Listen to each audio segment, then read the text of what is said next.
Hello friends, कैसे हो? I hope आप अच्छे होंगे। जैसा कि आप देख पा रहे होंगे, ये है पर्यावरण अध्ययन से संबंधित हम क्वेश्चन कर रहे हैं, जिसमें संख्या रहेगी 30 और देखा जाएगा कि प्रीवियस में किस प्रकार के क्वेश्चन बने हैं आपके पर्यावरण अध्ययन से संबंधित। तो इसमें देख लेते हैं पहला क्वेश्चन कौन सा है। जैसा कि आप देख पा रहे होंगे, पहला क्वेश्चन पूछा है, जैसा कि आप देख पा रहे होंगे कि मूल्यांकन का मुख्य उद्देश्य क्या होता है, और ये आपको 4 ऑप्शन दे रखे हैं। अगर इन ऑप्शनों को अगर आप ध्यान से देखें तो इसका ऑप्शन नंबर है ना, वो डी सही हो जाएगा। यानी अधिगमकर्ताओं की उपलब्धि जानना और उनमें सुधार करना ही मूल्यांकन का मुख्य उद्देश्य होता है। तो इसका D number option right answer हो जाएगा। क्वेश्चन नंबर नेक्स्ट है कि निम्न में से कौन सी क्रिया है विज्ञान शिक्षण में पाठ सेगामी क्रिया कहलाती है। अगर इन सभी ऑप्शनों को ध्यान से देखें तो विज्ञान क्लब है ना, वो एक पाठ सेगामी क्रिया है। ठीक है, विज्ञान क्लब यानी साइंस क्लब बोल सकते हैं इसे इंग्लिश में। तो ये संबंधित होता है पाठ सेगामी क्रियाओं से। ठीक है, तो ऑप्शन नंबर इसका ए सही हो जाएगा। नेक्स्ट क्वेश्चन नंबर है कि पानी में अशुद्धि, दही से मक्खन और गेहूं से छोटे कंकर आदि को अलग करने की विधि को क्या कहते हैं। तो हम इसे कहते हैं पृथक्करण विधि, यानी सेपरेशन मेथड बोलेंगे। तो ऑप्शन नंबर इसका कह सकते हैं बी सही हो जाएगा। नेक्स्ट क्वेश्चन नंबर है आपका, इसमें क्वेश्चन नंबर नेक्स्ट है जो पूछा गया है, ये कह रहा है निम्न में से कौन सा कथन सही है। केवल वही चूज करना है जो सही है। ये कह रहा है कि श्रव्य दृश्य सामग्री छात्रों के लिए उपयोगी है। ये बात बिल्कुल सही है। चार्ट एवं ग्राफ श्रव्य दृश्य सामग्री है, ऑडियो विजुअल कह रहा है, तो ये गलत है, क्योंकि चार्ट और ग्राफ है केवल दृश्य सामग्री है, ना कि श्रव्य दृश्य। 3 नंबर ऑप्शन है, चार्ट का उपयोग केवल सामाजिक विज्ञान में किया जाता है, ये सभी सब्जेक्टों में किया जाता है। तो निश्चित तौर से ये ऑप्शन भी नहीं होगा। शिक्षण में कुशलता के लिए श्रव्य दृश्य सामग्री महत्वपूर्ण नहीं है, जबकि ये महत्वपूर्ण होती है। यानी बी, सी और डी ये गलत है। ऑप्शन नंबर ए ही सही हो जाएगा। क्वेश्चन नंबर नेक्स्ट है, जैसा कि परीक्षण की वास्तविक रचना से पूर्व उनकी या उसकी प्रारंभिक जांच कर लेनी चाहिए। यह प्रारंभिक जांच को कहते हैं। तो हम इसे पायलट स्टडी या पायलट स्टडी कह सकते हैं। तो ऑप्शन नंबर इसका सी सही हो जाएगा।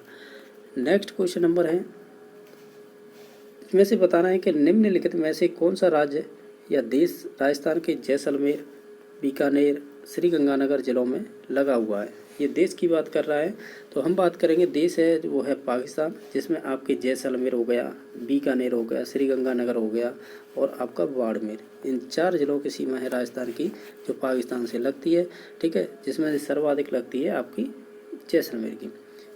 ठीक है, तो ऑप्शन नंबर इसका डी सही हो जाएगा। आपका नेक्स्ट क्वेश्चन नंबर है वो है कृत्रिम उपग्रह का नाम बताइए इसमें से। तो हम कह सकते हैं कि इसमें आर्यभट्ट है, वो एक आपका कृत्रिम उपग्रह है, जो आज हम रसिया बोलते हैं या रूस बोलते हैं। इसका पहले नाम हुआ करता था सोवियत संघ रूस। ठीक है, तो रूस के द्वारा ही इसे 19 अप्रैल 1975 को इसे प्रक्षेपित किया गया था, सोवियत रूस के द्वारा। ठीक है, या सोवियत संघ रूस के द्वारा। एडुसेट है वो संबंधित हो आपके शिक्षा से संबंधित है, और इसका प्रक्षेपण किया गया था, ये किया गया था 20 सितंबर। ठीक है, 20 सितंबर 2004 को। ये भी परीक्षाओं में डेट पूछी गई है। इसके अलावा जो भास्कर है, ये भास्कर भी छोड़ा गया था, ये भी एक कृत्रिम उपग्रह है। तो ये छोड़ा गया था आपका 7 जून 1979 को। ठीक है, और इसके अलावा जो आपका रोहिणी बचता है, ये आपका सेट किया गया था, ये डेट सेम है यानी 79 में, और लेकिन ये है 10 अगस्त को, ये ध्यान रखना है, 10 अगस्त 1979 को। ठीक है, तो ऑप्शन नंबर इसका तो राइट आंसर केवल बी ही था, जो पूछा था कृत्रिम उपग्रह है। तो प्रथम कृत्रिम उपग्रह की बात करें तो आर्यभट्ट है, बाकी ये भी कृत्रिम उपग्रह है, जो भी जैसे भास्कर है, रोहिणी है, एडुसेट है। नेक्स्ट क्वेश्चन नंबर आपका नेक्स्ट क्वेश्चन नंबर है, जैसा कि आप देख पा रहे होंगे, ये कह रहा है विश्व पर्यावरण दिवस कब मनाया जाता है। तो ये आपका मनाया जाता है 5 जून को। कब से मनाना स्टार्ट हुआ था, ये 1972 में पर्यावरणीय मुद्दों को लेकर जो प्रथम वैश्विक सम्मेलन हुआ था, ये हुआ था आपके स्कॉटलैंड में। ठीक है, ये भी आपको ध्यान रखना है, जब से हम इसे पर्यावरण दिवस को मनाते हैं। ठीक है, नेक्स्ट देख लेते हैं। क्वेश्चन नंबर नेक्स्ट है, जलीय जंतु में श्वसन होता है। तो आप जानते होंगे जलीय जंतु की बात करें स्पेशली, तो ये फेफड़े पाए जाते हैं, इन्हें गिल्स बोलते हैं। जैसे कि आपकी मछली हो गई, इनमें जो जल के अंदर रहती हैं, तो इसमें गिल्स भी पाए जाते हैं। नेक्स्ट क्वेश्चन नंबर है आपका, ये पूछा है आपसे, राष्ट्रीय झंडे के बारे में निम्न कथनों का सावधानी पूर्वक अवलोकन कीजिए और इनके अलावा ये कथन बताने हैं कौन कौन से सत्य हैं और कौन कौन से असत्य हैं इसमें से। पहला ऑप्शन है सबसे ऊपरी केसरिया रंग त्याग और बलिदान का प्रतीक है, तो ये बात तो सही है। सेकंड है कि बीच में सफ़ेद रंग शांति का होता है, ये भी बात सही है। मध्य में चक्र शांति और खुशहाली का प्रतीक है, ये कह रहा है।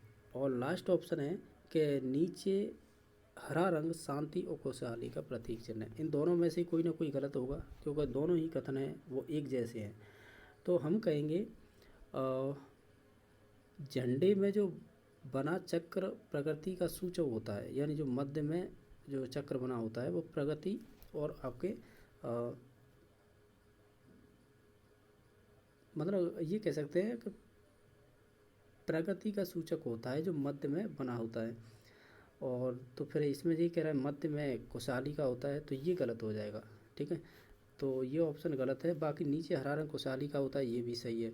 ठीक है, तो इसका ऑप्शन नंबर है वो आपका 3 नंबर है जो गलत है, क्योंकि मध्य में जो चक्र होता है वो प्रगति और खुशहाली का होता है। ठीक है, प्रगति का होता है मोस्टली, तो यही है। तो इसमें प्रगति संबंधी कोई शब्द नहीं दे रखा है, तो इस वजह से ये ऑप्शन नंबर इसका 3 सही हो जाएगा। ठीक है, तो नेक्स्ट देख लेते हैं इनमें से कि ऑप्शन क्या होने वाले हैं नीचे। इसमें पूछ रहा है कि उपरोक्त कथनों में से सत्य बताइए। तो हम जानते हैं कि देखो पहला सही था, दूसरा सही था और चौथा सही था। पहला, दूसरा, चौथा और तीसरा गलत था, तो ऑप्शन नंबर इसका सी सही हो जाएगा। नेक्स्ट क्वेश्चन नंबर है कि वातावरण के अनुरूप पौधा एवं जंतुओं में पाए जाने वाले शारीरिक लक्षणों को क्या कहते हैं? इसे बोलते हैं अनुकूलन। आप जानते होंगे ठंडे प्रदेशों में या ध्रुवीय प्रदेशों में भालू पाए जाते हैं, उनके बड़े बड़े बाल होते हैं। तो ये क्या वहाँ के जो वातावरण है उसी के अनुकूलित होना वही अनुकूलन कहलाता है। ठीक है, तो ऑप्शन नंबर 1 सही हो जाएगा। क्वेश्चन नंबर नेक्स्ट है कि हमारे राज्य पक्षी जो अभ्यारण्य है किस जिले में स्थित है? यानी जो हमारे राज्य पक्षी का जो अभ्यारण्य है वो किस जिले में स्थित है? अब ये पर्टिकुलर राज्य की बात की जा रही है तो वो राजस्थान है, तो इसमें भरतपुर है, जो घना पक्षी विहार भरतपुर बोलते हैं, तो ये उसी से संबंधित पूछा है, तो ऑप्शन नंबर इसका सी सही हो जाएगा। इसके साथ ध्यान रखना है कि इसे पक्षी का दर्जा कब दिया गया था, यानी केवलादेव जो हम घना पक्षी विहार बोलते हैं इसे संरक्षित पक्षी विहार घोषित कब किया गया था? तो वो आपके 1971 में, ये ध्यान रखना। ये तो आपका पक्षी विहार घोषित किया गया था। इसके अलावा ये आपके यूनेस्को विश्व धरोहर में शामिल किया गया था, वो किया गया था 1975 में। तो ये भी दोनों डेट याद रखनी है, परीक्षा में ये भी पूछी जा सकती है। क्वेश्चन नंबर नेक्स्ट है कि कौन सा कथन वायु के संबंध में सही नहीं है, यानी जो वायु से संबंधित है। वायुयान उड़ते हैं, तो ये बात सही है। वायु में भार होता है, ये भी बात सही है। वायु अपना स्थान घेरती है, ये भी बात सही है। वायु में रंग होता है, वायु हुई, जल हुई, मतलब सॉरी जल हुआ, इनका कोई रंग ही नहीं होता है। ठीक है, तो ऑप्शन नंबर इसका डी सही हो जाएगा। नेक्स्ट क्वेश्चन नंबर है, ये कह रहा है घड़ी की स्प्रिंग में संग्रहित ऊर्जा कौन सी होती है? तो हम जानते हैं वो यांत्रिक ऊर्जा होती है। ठीक है, तो ऑप्शन नंबर इसका ए ही सही हो जाएगा, क्योंकि स्प्रिंग से संबंधित ऊर्जा होती है वो संचित ऊर्जा होती है, जिसे हम यांत्रिक ऊर्जा कहते हैं। नेक्स्ट क्वेश्चन नंबर है, इसमें पूछ रहा है पानी के यानी पीने के पानी में रोगाणुनाशक डालते हैं। तो पीने के पानी में अगर रोगाणुनाशक डालते हैं तो वो क्यों डालते हैं और क्या चीज़ डालते हैं? तो हम जानते हैं KMNO4 डालते हैं, एक तो KMNO4 डालते हैं और साथ में इसके क्लोरीन डालते हैं। वैसे KMNO4 ही डालते हैं, जैसे आपके कुएँ वगैरह में देखे होंगे, तो उसे बोलते हैं पोटेशियम परमैंगनेट और क्लोरीन, ये दोनों ही संबंधित होते हैं आपके रोगाणुनाशक से। ठीक है, तो ऑप्शन नंबर इसका 1 सही हो जाएगा। ये बताना है ये चिन्ह किससे संबंधित है? तो हम कहेंगे ये खराब सड़क से संबंधित है। ठीक, जैसा कि आप देख पा रहे हो क्वेश्चन नंबर नेक्स्ट है कि छोटी माता है, रेबीज है, रोग का कारण क्या होता है? तो इसका रोग का कारण होता है वो वायरस ही होगा। ठीक है, नेक्स्ट क्वेश्चन नंबर देख लेते हैं।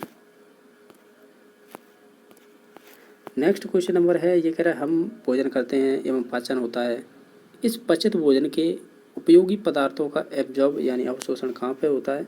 तो ध्यान रखना है इसका अवशोषण होता है वो छोटी आंत के अंदर होता है, तो ऑप्शन नंबर होता है बी सही हो जाएगा। बाकी आमाशय में तो प्रोटीन और आपके वसा का पाचन होता है, सॉरी सही है, प्रोटीन का भी होगा आमाशय में, वसा का भी होगा, ठीक है। और थोड़ा बहुत है आपका वसा का, थोड़ा ही होता है, ज़्यादा नहीं होता है, लेकिन जो प्रोटीन और वसा का संबंधित आमाशय से हो जाएगा। बृहत आंत्र यानी बड़ी आंत में आपकी औषधि होगी, जल हो गया, खनिज लवणों का अवशोषण होता है।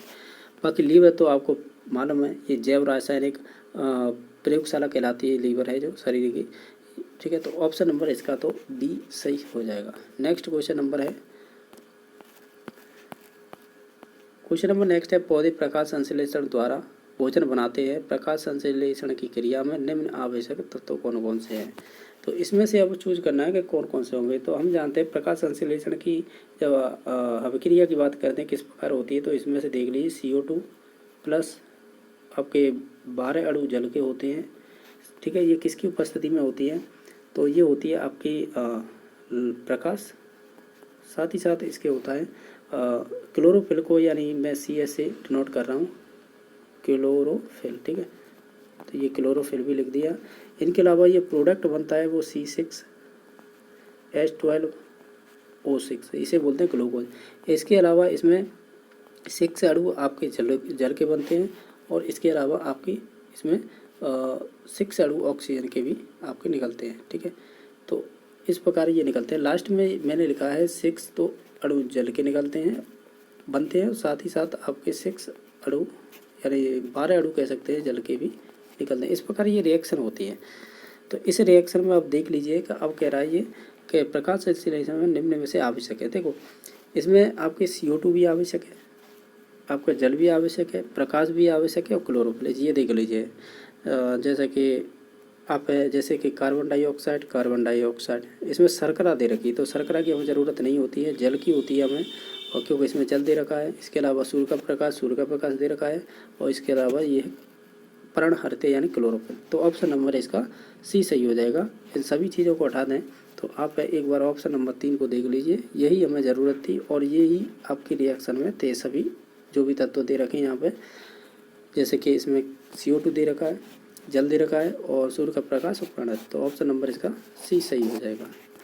नेक्स्ट क्वेश्चन नंबर है, आप जैसा देख पा रहे होंगे, ये कह रहे हैं मानव शरीर का तापमान होता है। अगर इन सभी ऑप्शनों को ध्यान से देखें तो आपका डी नंबर ऑप्शन हो जाएगा, 37 डिग्री सेंटीग्रेड होता है।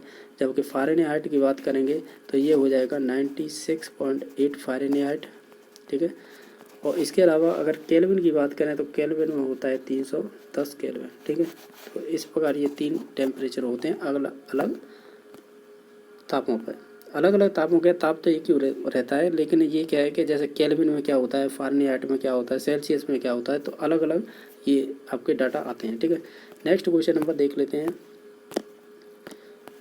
क्वेश्चन नंबर नेक्स्ट है कि उदयपुर तथा भीलवाड़ा में मिलने वाले खनिज कौन कौन से हैं।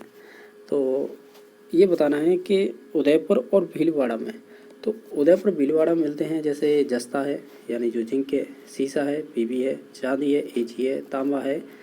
तांबा को क्या बोलेंगे, कॉपर, सही है। तो ऑप्शन नंबर 1 ही सही हो जाएगा।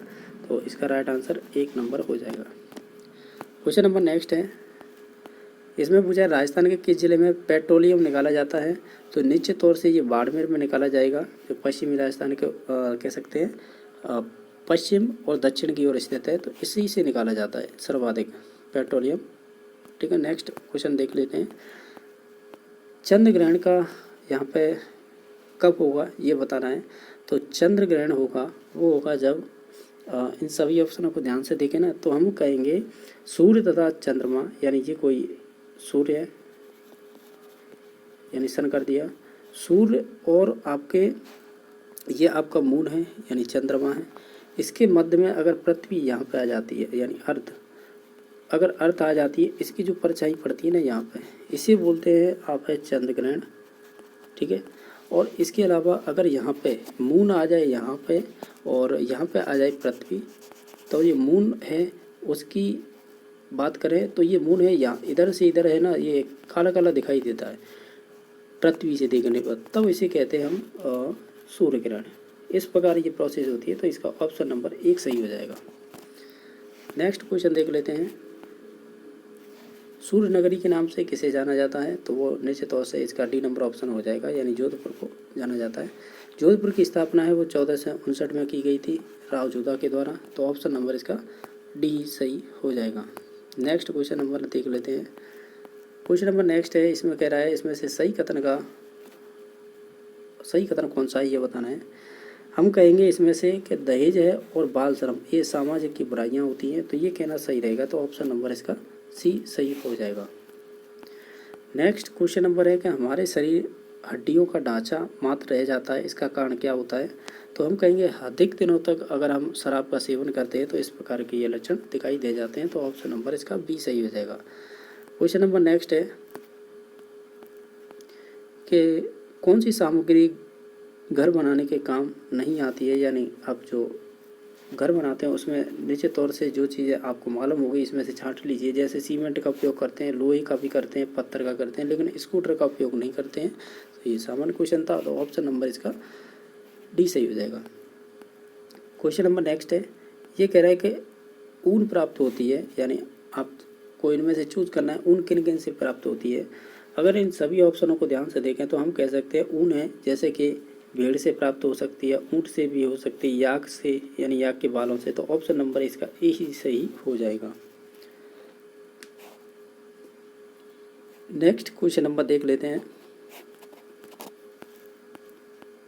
ये कह रहा है बंदर, शेर और चूहे के क्रमशः घर होते हैं, ये बताना है कि इनके घर कौन कौन से होते हैं। जैसे कि हम देखें, जैसे बंदर का घर क्या होगा, वो होगा पेड़, ठीक है, और इसके अलावा शेर का होगा वो गुफा, और इसके अलावा जो चूहे होते हैं उनका होगा पेल, तो ऑप्शन नंबर इसका सी सही होगा। इस प्रकार हमने 30 क्वेश्चन किए हैं। अगर किसी क्वेश्चन को लेकर डाउट है तो कमेंट में बता देना। बाकी वीडियो देखने के लिए धन्यवाद।